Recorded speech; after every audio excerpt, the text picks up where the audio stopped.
Well, if you've got outrageous muscle cars, huge trucks and crazy concept vehicles, it can only mean that Motor Week is coming to you from the 1998 Detroit Auto Show.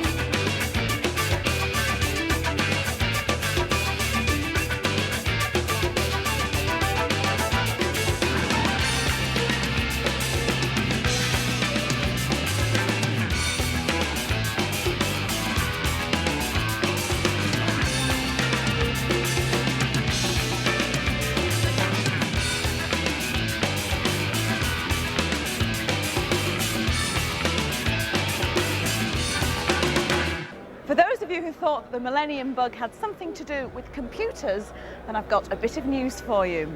Because here at the 1998 Detroit Motor Show, the world's journalists are gathered to take a glimpse at the real Millennium Bug as Volkswagen unveil the new Beetle.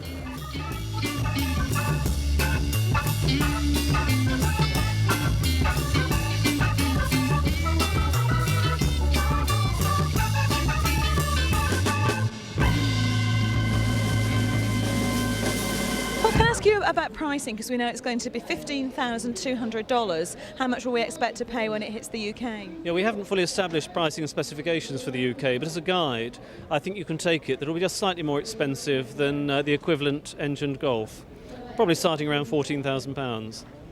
It's the people's car, though. It was meant to be the affordable car for everybody to buy. Do you not think it's a shame that it is so much now? Because it's going to be out of most people's pockets, really, isn't it?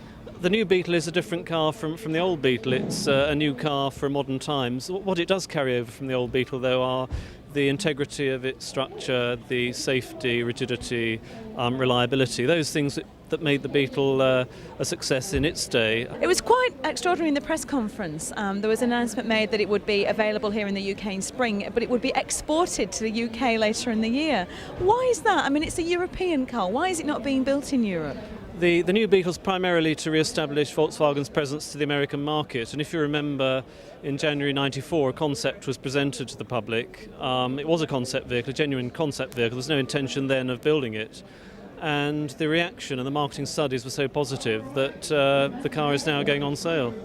Why not build it in Europe? Is it just purely economic reasons? Is it cheaper to build the cars on this side of the world? Volkswagen actually builds cars and components all around the world, and even the cars that are built in Europe might have engines, for example, built in China. So Volkswagen has production facilities absolutely everywhere, and it combines its products by transporting components from one place to another, and it builds and purchases on a world basis. Now, the reaction from the American media seems to have been incredible. If sales take off over here, and if everybody wants the new Beetle, is that likely to delay the sale and the release of the Beetle in Europe? It might do a little. It depends on the ramp up of production and demand. And it's not only the American media. You know yourself that there are even UK media who've ordered the car, placed orders. Well, my relative thinks he has. I don't know, has he really? No, he was the first person to hand to me a written order for a new Beetle, yes, when it was announced that it went on sale. And there were several other members of the media who were right behind him as well. That's most unusual. Well, can you add me onto the list, please, Paul, from today? You're a long way down, you know. The VW Beetle has been one of the strongest images in motoring for around 50 years. The curvy car has a place in the hearts of its millions of owners, and it will live forever as Herbie, the fun-loving star of the Hollywood films. But sadly, all things must change, even those that have sold well over 25 million. And it's now time to say goodbye to Herbie and hello to the new Beetle for the next millennium. A brother who may not be quite as cute as the original, but is certainly far better equipped to cope with the 21st century. And we'll be bringing you the full story on next week's edition of Motor Week.